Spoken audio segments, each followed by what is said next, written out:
کتنے مسلمان ہیں گلے میں تعویذ ہے، بچے کے گلے میں تعویذ ہے، عورتوں کے گلے میں تعویذ ہے، کالے دھاگے ہیں، لال دھاگے ہیں، پیلے دھاگے ہیں۔ پوچھو یہ تعویذ کیوں پہنا ہے؟ میرے بچے کو نظر لگ گئی تھی، میرا بچہ بہت بیمار رہتا تھا، میں فلاں پیر صاحب کے پاس گیا، انہوں نے یہ تعویذ دے دیا ہے۔ میرے بھائی تو ذرا سوچ، تیرا ایمان کتنا کمزور ہو گیا ہے، تو لال کالے پیلے دھاگوں پر بھروسہ کرتا ہے۔ آؤ میں تمہیں بتاؤں کہ نبی کے صحابہ تعویذ کا کیا کرتے تھے۔ عبداللہ ابن مسعود کا نام تو آپ نے سنا ہوگا، بہت بڑے صحابی ہیں۔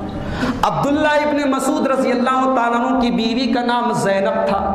ابو داؤد کی روایت ہے، حضرت زینب کہتی ہے، جو عبداللہ ابن مسعود کی پتنی ہے، ان کی بیوی ہے، کہتی ہے کہ میرے بدن میں لال کلر کے دانے ہو گئے تھے، لال دانے ہو گئے تھے میرے بدن پہ۔ مجھے پتا لگا کہ ایک بڑھیا عورت ہے، وہ جھاڑ پھونک کرتی ہے تو دانے ختم ہو جاتے ہیں۔ میں نے اس بڑھیا عورت کو بلایا، وہ منتر پڑھ کے مجھے دم کرنے لگی، میرے بدن کے اوپر دم کرنے لگی۔ اتنے میں عبداللہ ابن مسعود جو میرے شوہر تھے وہ دروازے پر آئے، اور عبداللہ ابن مسعود کی عادت تھی جب وہ گھر آتے تھے تو گھر میں گھسنے کے پہلے کھانستے تھے۔ اس سے ایک سبق ملا کہ آدمی گھر میں جائے تو جانے کے پہلے تھوڑا کھانس دے، تھوڑا نشانی دے دے، تاکہ عورتوں کو پتہ چل جائے کہ مرد آ رہے ہیں، تاکہ وہ اپنی پوزیشن صحیح کر لیں۔ حضرت عبداللہ ابن مسعود نے کھانسا، اب بڑھیا عورت ڈر گئی، اس کو پتا تھا کہ عبداللہ ابن مسعود بہت سخت آدمی ہے، تو ان کی بیوی زینب کہتی ہے کہ میری چارپائی بہت اونچی تھی، وہ بڑھیا پھٹ سے چارپائی کے نیچے چھپ گئی۔ عبداللہ ابن مسعود اندر آئے اور میرے بغل میں بیٹھ گئے۔ انہوں نے مجھے چھوا تو میرے گلے میں دھاگا تھا، تعویذ تھا، دھاگا تھا۔ تو عبداللہ ابن مسعود نے پوچھا یہ کیا ہے؟ تو میں نے کہا کہ یہ دھاگا ہے، اس کے اوپر میں نے دم کروایا ہے، میرے بدن میں لال دانا نکل گیا، میں نے دم کروایا، دھاگا پہنا، گنڈا پہنا ہے، اس کو دھاگا پہنا ہے۔ ابو داؤد کے الفاظ ہیں، حضرت عبداللہ ابن مسعود نے اپنی بیوی کے گلے سے وہ دھاگا پکڑ کے کھینچا۔ حدیث میں یہ بھی نہیں کہ کینچی سے کاٹا، چھری سے کاٹا، پکڑ کے کھینچا اور پھینکا اور کہا لقد اصبح آل عبداللہ اغنیاء من الشرک، سن لے میں رسول کا صحابی ہوں، عبداللہ ابن مسعود میرا نام ہے، میرے پریوار کے اندر، میری فیملی کے اندر شرک نہیں ہو سکتا، میرے پریوار میں شرک ہو یہ میں کبھی برداشت نہیں کر سکتا۔ اے میری بیوی، کیا تجھے پتہ نہیں ہے میں نے اللہ کے رسول جناب محمد الرسول اللہ صلی اللہ علیہ وسلم کو یہ فرماتے ہوئے سنا ہے، ان الرقا والتمائم والطیولۃ شرک، گنڈا پہننا، تعویذ پہننا اور شرکیہ جھاڑ پھونک کروانا، قرآن اور حدیث کی روشنی میں جھاڑ پھونک کروانا جائز ہے، لیکن شرکیہ جھاڑ پھونک کروانا، ایسے لوگوں سے جھاڑ پھونک کروانا جن کے بارے میں پتہ بھی نہیں وہ کیا کرتے ہیں، یہ تمام چیزیں شرک ہیں۔ اے میری بیوی تجھ کو پتہ نہیں؟ اب بڑے غور سے سننا جو بات میں کہنے جا رہا ہوں، اپنے دماغ اور کان کے پردے کھول کے سننا۔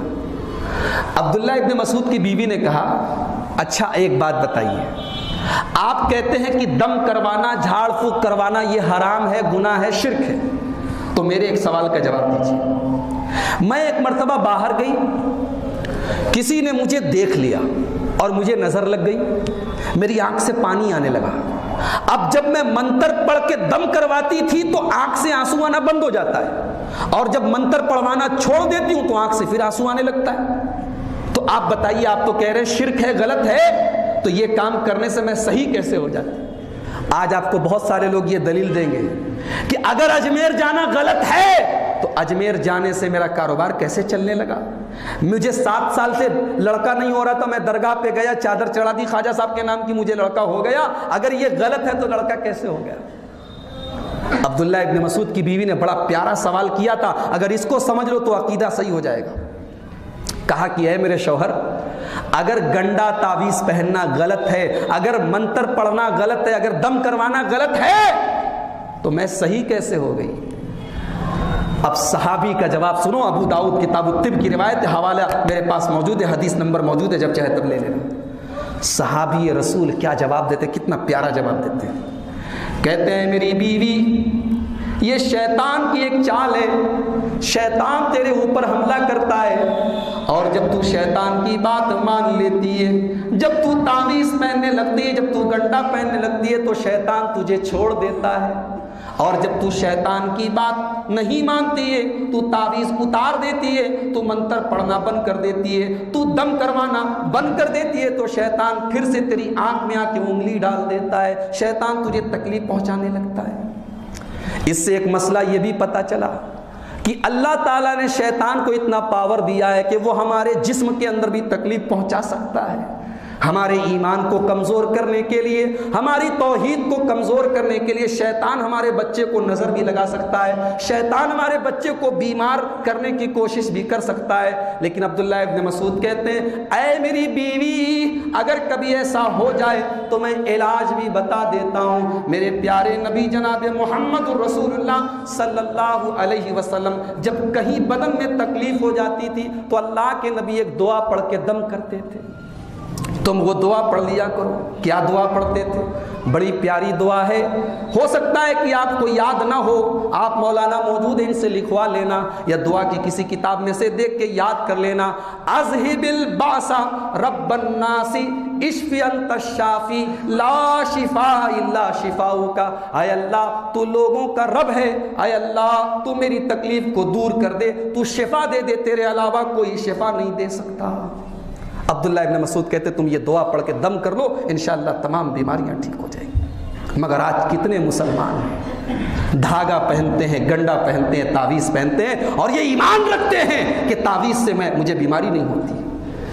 میرا رب تو قرآن میں کہتا ہے وَإِن يَمْسَسْكَ اللَّهُ بِضُرٍّ فَلَا كَاشِفَ لَهُ إِلَّا هُوَ. اگر اللہ تمہیں بیماری دینا چاہے، اگر اللہ تمہارے اوپر تکلیف نازل کرنا چاہے، اگر اللہ تمہیں کسی پریشانی میں ڈالنا چاہے، کائنات کی کوئی طاقت تمہیں اس بیماری سے بچا نہیں سکتی ہے. توحید. کتنے مسلمان ایسے ہیں جو جادو ٹونا کرتے ہیں، جو جادوگروں کے پاس جاتے ہیں. ہمارے بنگالی بھائی بیٹھے ہوئے ہیں، بنگال کا جادو تو بڑا مشہور ہے، بنگال کی سڑکوں پہ تو قدم قدم پہ جادوگر ملتے ہیں. جادوگر کے پاس لوگ جاتے ہیں، جوتشی کے پاس جاتے ہیں، اپنا ہاتھ دکھاتے ہیں، کہتے ہیں کہ میرا ہاتھ دیکھ کے بتاؤ کہ میں ایگزام میں پاس ہو جاؤں گا کہ نہیں، میری دکان چلے گی کہ نہیں، میری بیوی کو بچہ ہوگا کہ نہیں.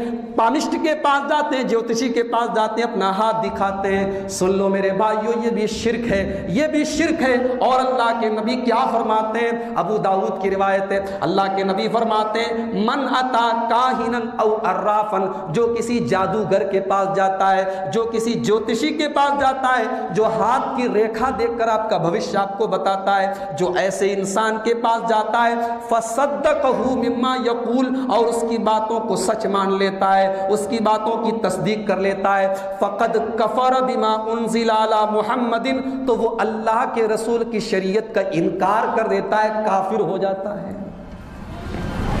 جادو کر کے پاس جانا اور جادو کرنا اور جادو کا یقین کرنا یہ کفر ہے میرے بھائیوں. مگر آج امت کا ایک بڑا طبقہ ایسا ہے جو یہ کفر کرتا ہے.